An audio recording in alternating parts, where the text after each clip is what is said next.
and welcome to the Filmstein Podcast, a podcast where we are challenged with trying to articulate a love for art and storytelling. Today I am joined by my symbiotic friend, Lucy. Hello, everyone. Thank you very much for being here. I'm glad everybody could join us today, because today we will be talking about Bong Joon-ho's 2019 film, Parasite. And if you want to support us, go over to our Patreon and subscribe. After this episode, we will have spoken deeply about every Bong Joon-ho film.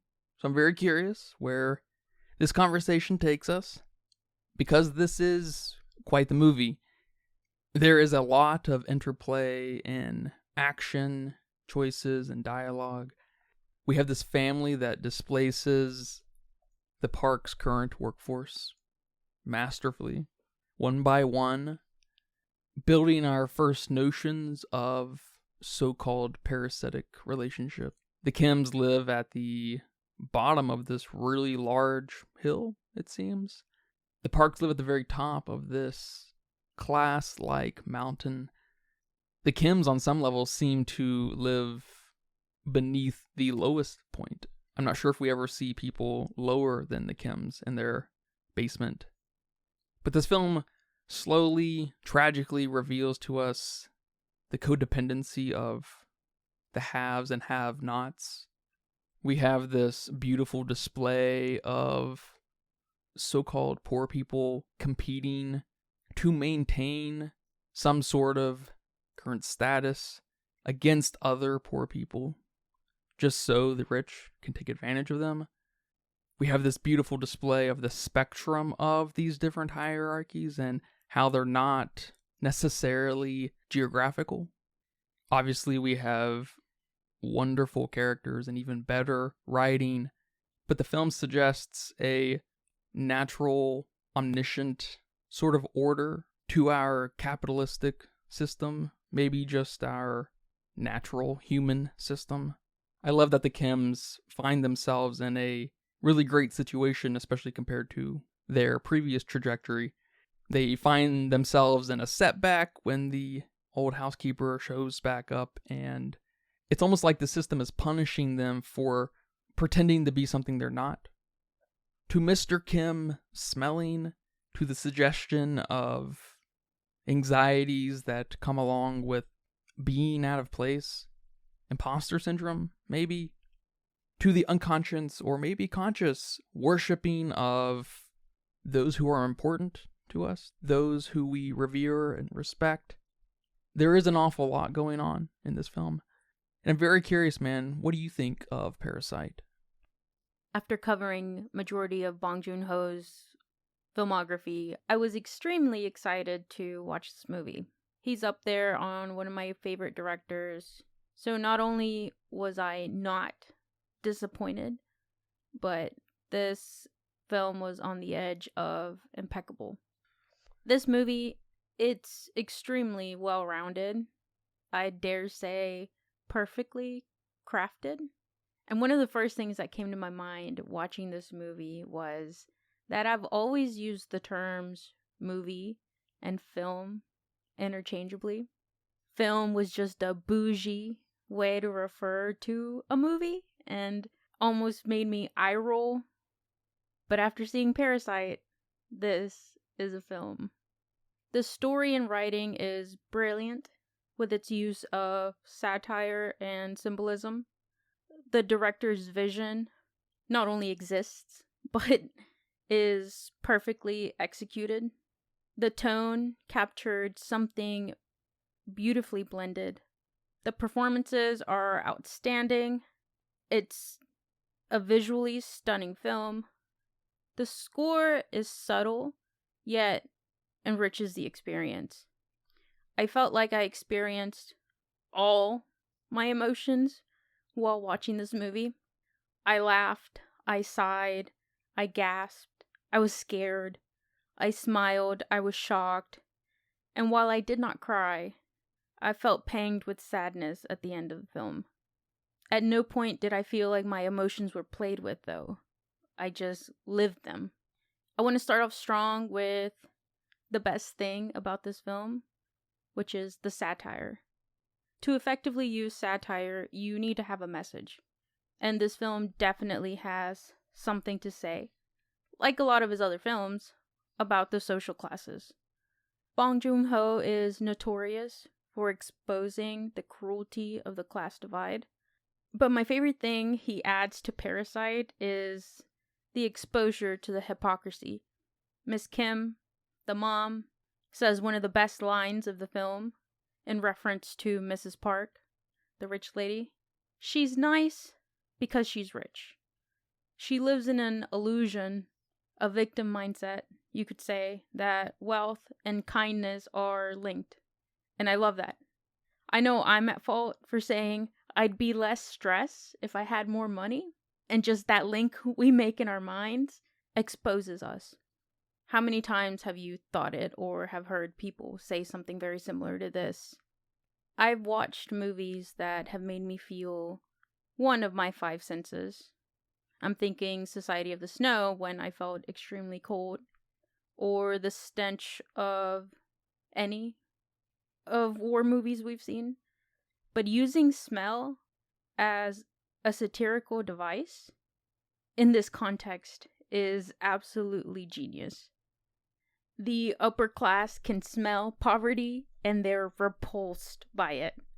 And the smell just symbolizing the unseen, deep-rooted class division is awesome. These indicators that no matter how hard you try to fake it, the behavior or the education are primal and inescapable. And it's hilariously sad. The Park family are a satire as well, which is how easily duped they are by the Kim family. And there's a lot to unpack there. The performances and characters are absolutely great. The entirety of the Kim family are outstanding. I love the dad. He's stoic. And I love the transformation he undergoes from this pretty passive person to a bitter individual, and his increasing resentfulness towards the system that he takes out on Mr. Park, whether he knows it or not. Kevin, their son, is the dreamer. And then we have Jessica, whose death becomes collateral damage. I also love that their mom is probably the most practical in the family, but still goes along with their shenanigans. The Parks did feel more metaphorical to me than the Kims. Mr. Park with his obsession of smells, and Mrs. Park being so gullible and ignorant, not because she's stupid, but because when money protects you, you don't question the world around you. So I love that exaggeration. Even the ex-housekeeper and her husband were metaphorical to me. I did love that the score was pretty eerie and melancholic. The pacing was a slow burn in a way, but still managed the tension extremely well and complements the tone, which is one of my other favorite parts of the film, the tone. It blends and shifts to tell this effective story without it feeling jarring. It actually kept this absurdness and chaoticness pretty grounded. The movie starts out funny, almost lighthearted, then you start seeing some things, you start seeing some violence that you really weren't expecting, and by the end of it, you get the message, and you get the overall satire that's behind the title. The parasites start becoming clear and dark. Because at first I thought the title was referencing the Kims, this family being the parasite. But if you pay close attention, it's not the Kims, or even the housekeeper, nor the Parks, living off the labor of the lower class, but the true parasite is the system. It's feeding off everyone, yet we're taking it out on each other. I've never seen a film so literal in its messaging, while also displaying the same extrapolated message to the same point. We've talked many times in the past about how metaphors and representation and symbolism 9 times out of 10 breaks down at some point, because that's just the shortcomings of making a point, especially artistically. But people do smell. Everyone smells. Rich people might smell like cologne or what have you. Poor people might smell because they haven't bathed in a while. Some people might smell because they work outside really hard and they sweat. But the film treats smell like it's something that cannot be changed, that it is something you are born with, which is and isn't true. You can wash away some smells, but you have a natural odor, of course, whether that's based off of genes, diet, lifestyle. It is and isn't something you can just change.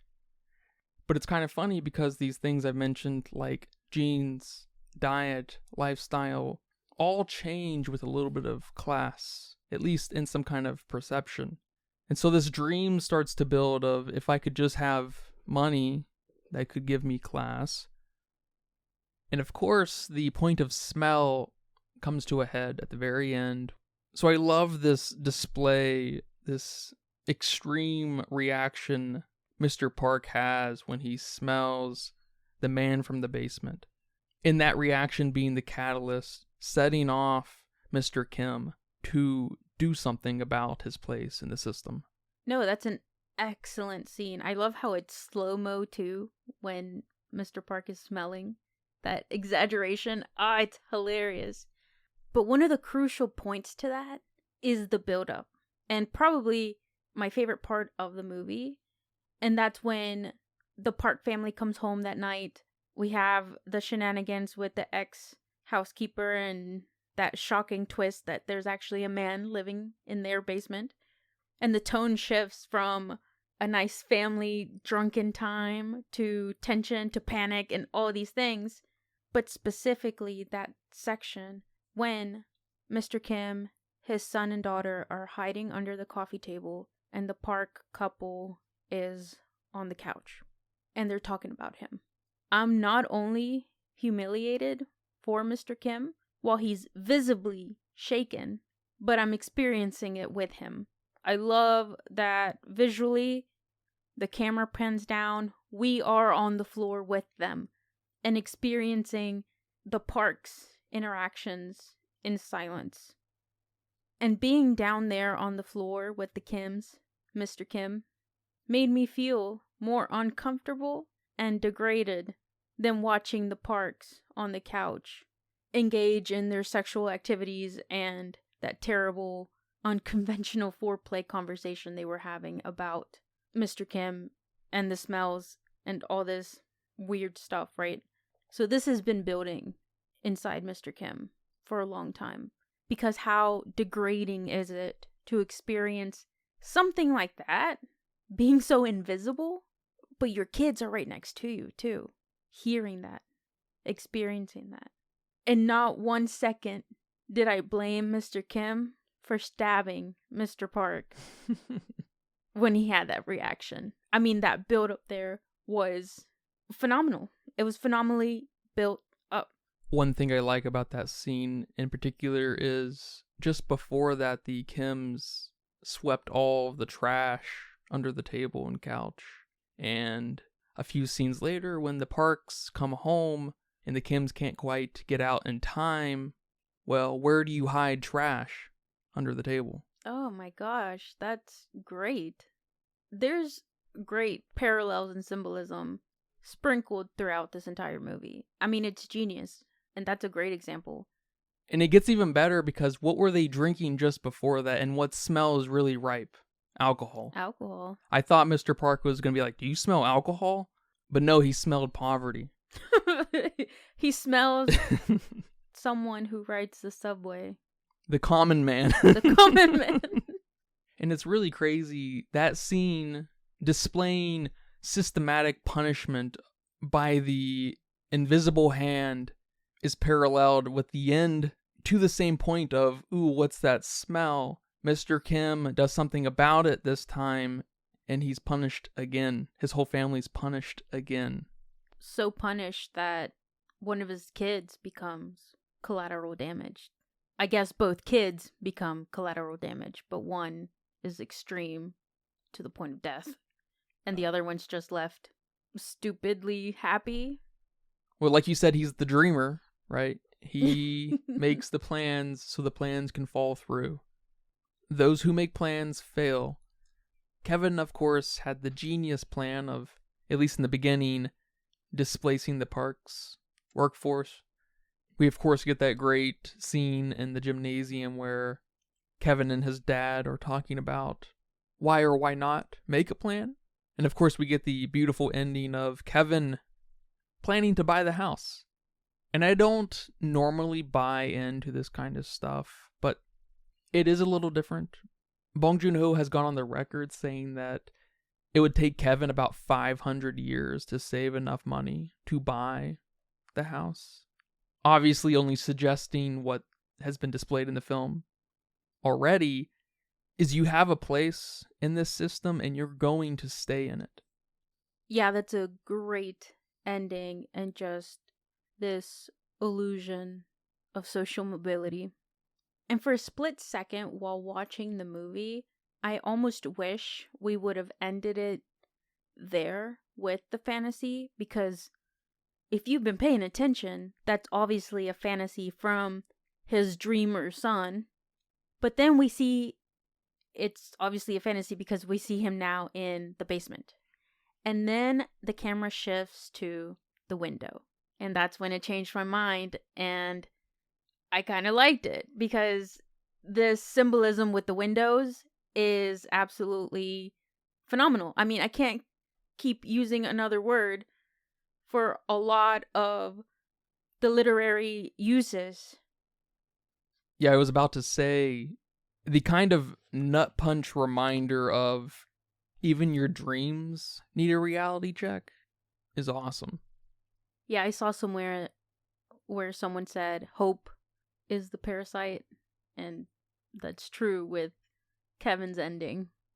But I do like how the windows are similar to the smell, being used as these sort of class markers. The wealthier you are, the more view you can afford. Yeah, they can't even see outside, really, unless they're further back. Because, like the ex-housekeeper and her husband, they don't even have windows.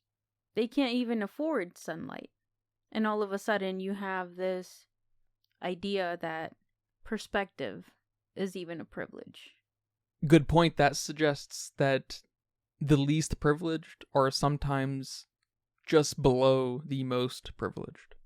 I also like that the ex-housekeeper and the husband also represent an even lower level of poverty than the Kims, and how when resources are limited, they still fight each other, fight to survive, which elevates your point of poor people fighting each other just so the rich can take advantage of them.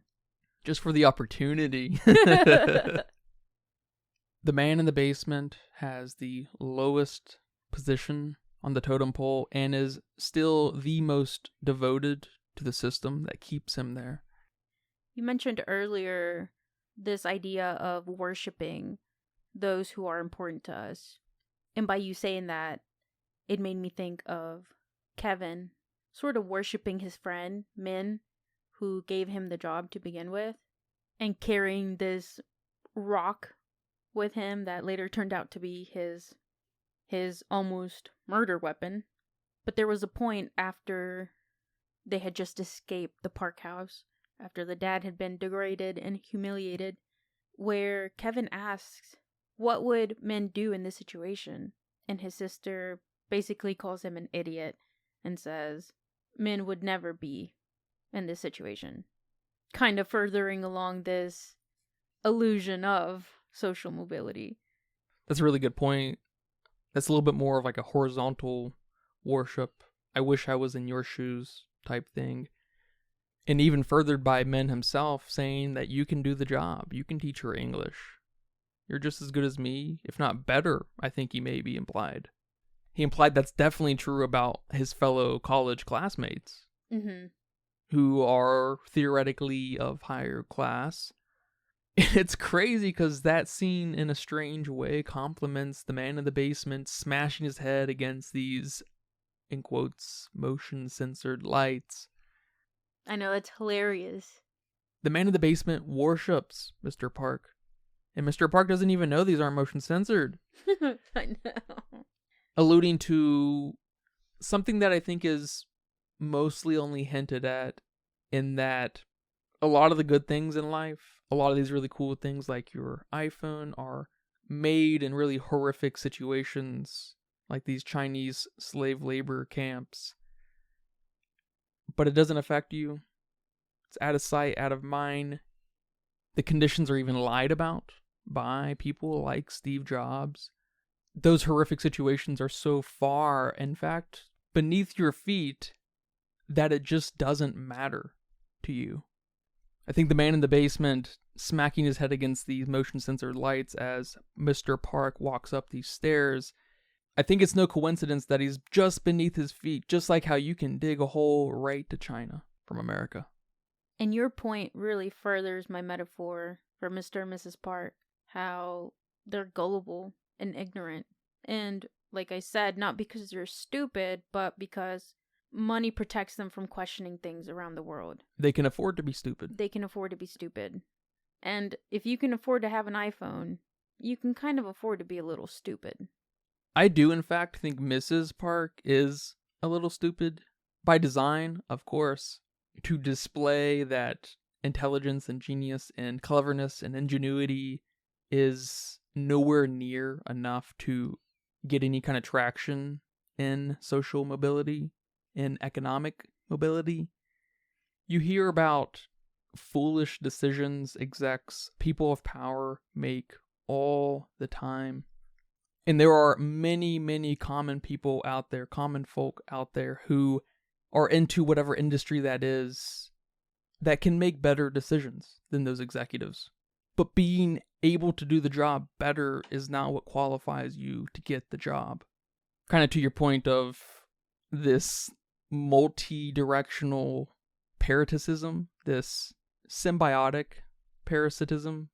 I love how Mrs. Park relies on external forces, external help with her family, with her kids, with her house, of course. She can't cook. She can't clean, Mr. Park said.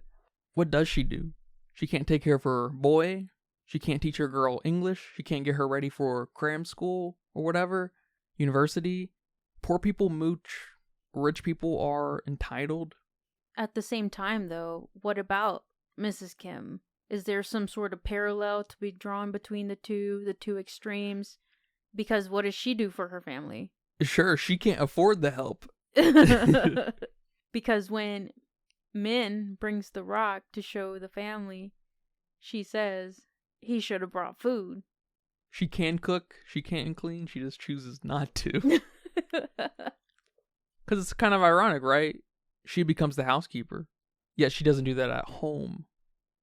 I was very surprised with how things progressed in our story here, and how we could have sections where we're laughing with the family, and then sections where we're killing the ex-housekeeper with peach fuzz, or we see the man in the basement in Mrs. Park's story about her son, right? That was supposed to be him.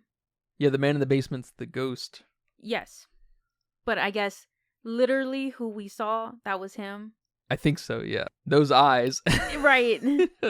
So I'm just very surprised how grounded it stayed, yet displayed all these pretty violent elements, pretty scary elements.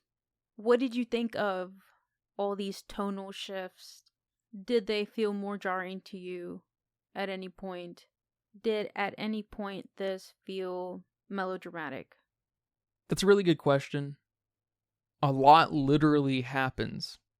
They go from looking for work in the slums to working at this really big house designed by an architect, to a natural disaster, to a weird scary dude in the basement, to the housemaid showing up in the rain with beatings on her. Oh, yeah. Through the camera. To the man peeking over the stairs, to her falling down the stairs, to all of the Kims being in the house at once at night when the Parks are trying to sleep, to Kevin kissing the daughter, to the party, to Mr. Park's death. There's a lot of movement that would definitely feel jarring in a lesser movie. Is the film melodramatic? At face value, no. The most melodramatic moment is probably when Mr. Kim stabs Mr. Park as a way to lash out. And maybe the Peach thing with the housemaid, just the absurdity of the orchestration of it all. But like everything in this film, it's masterfully placed because replacing the housekeeper is the last replacement. She has... The three other Kims are already in place to ultimately set up traps, which at this point had been built for the last hour, maybe 45 minutes. And so there's this slow development. I do agree the beginning is kind of slow, but it helps kind of lay the foundation of what can happen. We have some shocking moments, like Mr. Kim stabbing Mr. Park. But like you said, it was earned, because like you said, Mr. Kim has slowly been degraded by Mr. Park, by the system, and the stabbing is a greater representation of just a radical lash out.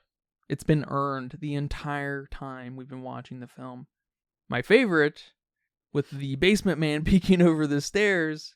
Man, that got me. And one reason it's so good is because we are not liberally trying to freak you out, trying to get a jump scare in. It helps that it wasn't a jump scare. It was this real slow peek. And the plot twist had already been revealed. To allow you to already know who the ghost is. Your brain was already there. But this man in the basement has a look. He's got wide eyes. He's already been displayed as a creep. As in, someone who has lost all contact with humans for many years. He is just a weirdo that may or may not need help. Yeah, we saw him drinking a baby bottle. Right. And deep-throating a banana. But more importantly, this wasn't happening in real time. Of course, our brain knows that. Mrs. Kim was telling us the story of how her son saw a ghost. Our brain already knew who the ghost was, especially when we had our eyes on the basement door. So all that's left to happen is the reveal of who the ghost is. But we already know who it is. It's a story that a child experienced coming from Mrs. Park, who is ditzy, I guess, if you want to say. She's nice. But obviously, I think the biggest through line here is the way things are talked about. The hardest things in life are the easiest told in some humorous way, a joke. And this film isn't overtly funny. You're probably not laughing out loud too often. No belly laughing, but every other line of dialogue is making you smile and chuckle a little bit. You're not hemming and hawing, but... I was. Especially when he put the hot sauce or ketchup, whatever that was, on the napkin to make it look like she had tuberculosis. And then at one point, Mrs. Park was walking up the stairs and just saw the housekeeper going crazy into a coughing fit. That absolutely killed me. It was so funny. Just the absurdity behind it and the family getting away with it. See, it's just crazy to me how you can go through all these emotions in the movie, being surprised by the violence, or haunted by the man in the basement, or being stunned when the ex-housekeeper comes in, tells him, hey, I gotta get something in the basement, and then we go down there, and she's hovering against the wall and a piece of furniture, trying to push it, but you don't exactly know what she's trying to do, and just waiting. The suspense. What is going on? What is about to happen in this movie? It was so unpredictable. And even after this natural disaster happened, which it's hilarious that in the Parks household, it's just some rain. Even the kid got to camp outside during this natural disaster. But in the Kim's house, it was an actual disaster, and since they live at the bottom of this hill, their house got flooded. But what killed me there is that when Mrs. Park called them to invite them to the party, they still went after just gone through whatever they went through. And they couldn't seem to get enough. Just all this unpredictability in this film. I absolutely loved it. Yeah, them still going to the party just plays up this idea of wanting more out of life, dreaming, thinking you can work for more, thinking with just a little bit of time and effort and resourcefulness that you too can have parties like these. We get it a few times out of the film, like many other things. There's a lot of echoing here. It's probably the most overtly saddest part of the film when Kevin realizes, he has this moment of kind of resignation, realization that he doesn't belong here. This isn't his space. And there's this kind of feeling of him trying to get away from it because he's unlocking that door of knowing that those who try to get more out of life, those who dream, are only punished. Therefore, he needs to get out of here. Kevin in that window with the Park's daughter is kind of the climax to me of having this kind of meta recognition of we're in someone else's movie right now. This isn't ours. But just like the very end where he's telling his dad that he's going to buy the house and that we're going to come rescue you, the situation at hand, the time and place is obviously ever important. But even in Kevin's recognition, the dream at play, his dream at play, is already in motion, and the system is going to punish them. So he's destined to still make his impoverished decisions.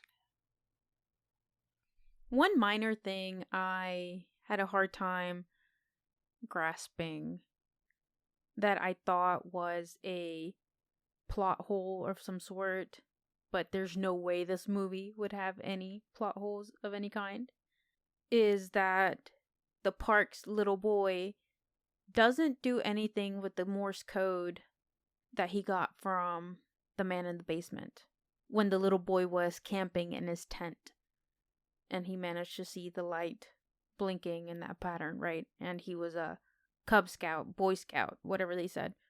I didn't feel like we revealed anything from that. Unless we did and I completely missed it. I love it when a movie is fleshed out on a level where you can start to justify any and every turn, any and every action or dialogue. Obviously, it helps when the film is so vague that you can kind of see whatever pattern in the clouds. Like Donnie Darko, maybe. Or even something like Harvey, where there's this explicit representation that doesn't have very much texture outside of the natural effects of a man seeing a giant rabbit. The boy seeing and interpreting the flickering light only furthers the point of Mr. Park walking up the stairs and the man in the basement banging his head against the lights to turn them on as he goes up. Even when you're aware of the poor conditions that some people live in, but are powerless to do anything about it, you don't lose any sleep at night. And what did that little boy do? He went right to sleep. So you're telling me the little boy is as ignorant as his parents? Because he really seems to be the only one sensing that something is wrong. I mean, he's the only one that smelled that all the Kims smelled the same, right? Mm-hmm. Mm-hmm. But then it's because his dad smells them all the same too. He's also the only one to see the man in the basement. But he thinks that's a ghost. And that's who he's drawing pictures of. Just like how we're all suspicious and uncertain about the conditions of slave labor. They may or may not be true.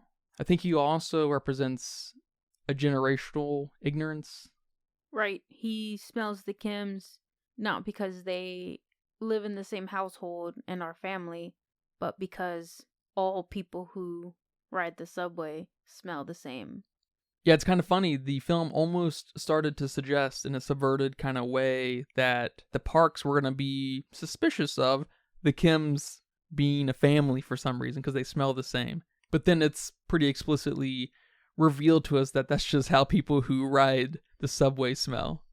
That's genius. Even the character who we thought was the outlier isn't. So what about the Park's daughter? She falls in love with Kevin, this man of supposed lower class. Was she in love with men? A man of supposed higher class? A college man? No, this daughter is a teenage girl. She's gonna fall in love with whoever tells her she's pretty and whoever hits on her. And this is where that divide is between Kevin and Min, because Kevin does hit on her, kisses her, tells her she's beautiful, not like that Jessica. And that just shows his class, right? Because Min has class, has the education. He tells Kevin, I want this girl, but I'm gonna wait until she's out of university. Because there's some respect there, some class there. That's a really good point. And the daughter even asks Kevin if he's fond of Jessica, almost suggesting this idea of incest, which is also normally associated with people of lower class.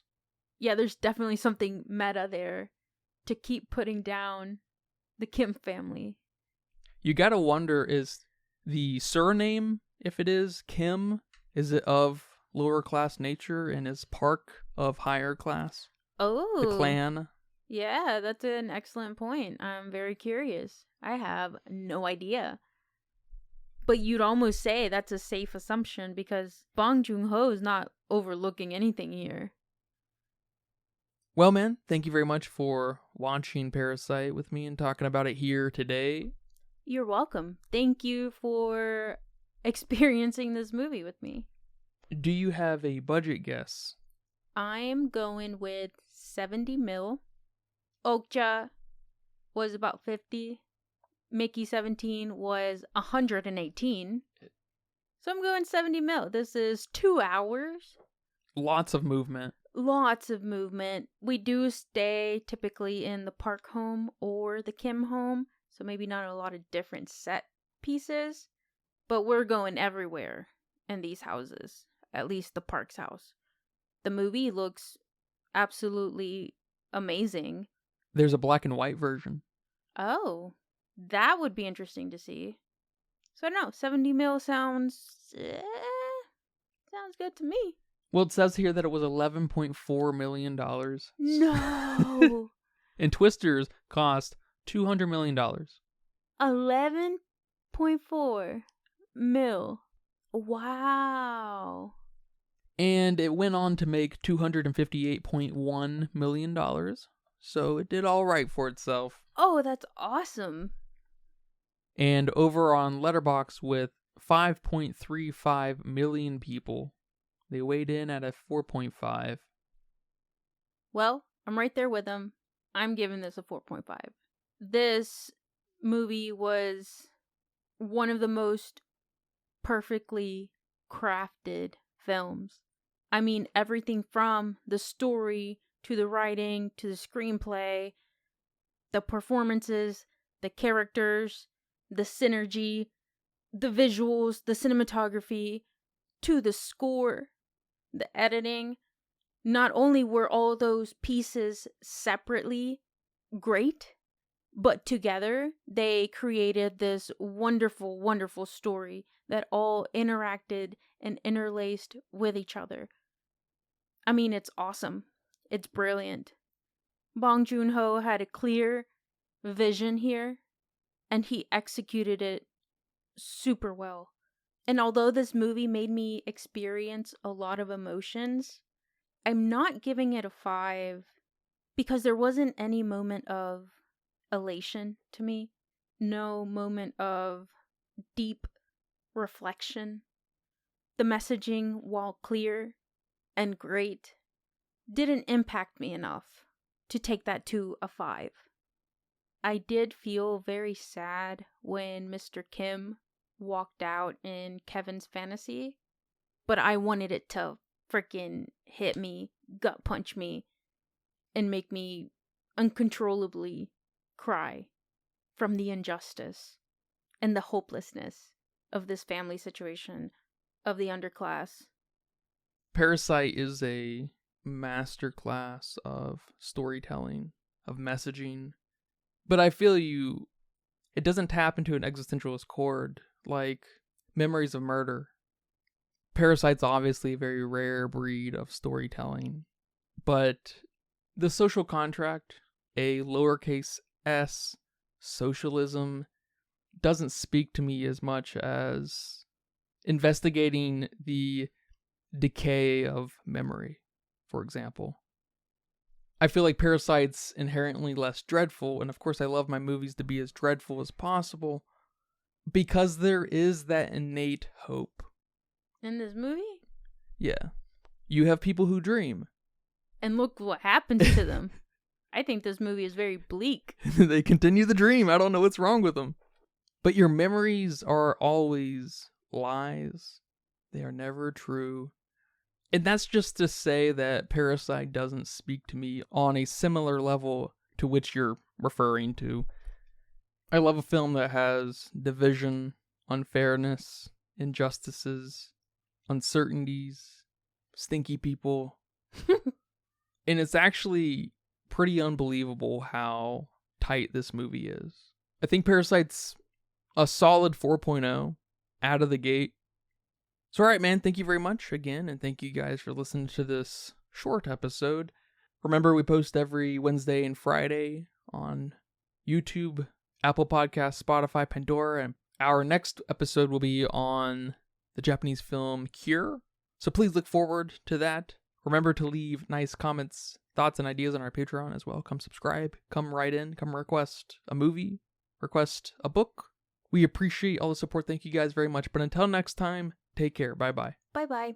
And that's a wrap for today's episode of The Filmsteins. Thanks for tuning in and joining us on our cinematic journey. We hope you enjoyed the discussion and gained some new insights and perspectives on the world of movies. Don't forget to subscribe to our podcast on your favorite platform, especially Patreon, patreon.com/filmsteins. And follow us on social media for more film-related content. We love hearing from our listeners, so if you have any feedback, suggestions, movie recommendations, or book recommendations, please feel free to reach out to us. Until next time, keep watching and keep loving the magic of movies. This is The Filmsteins, signing off.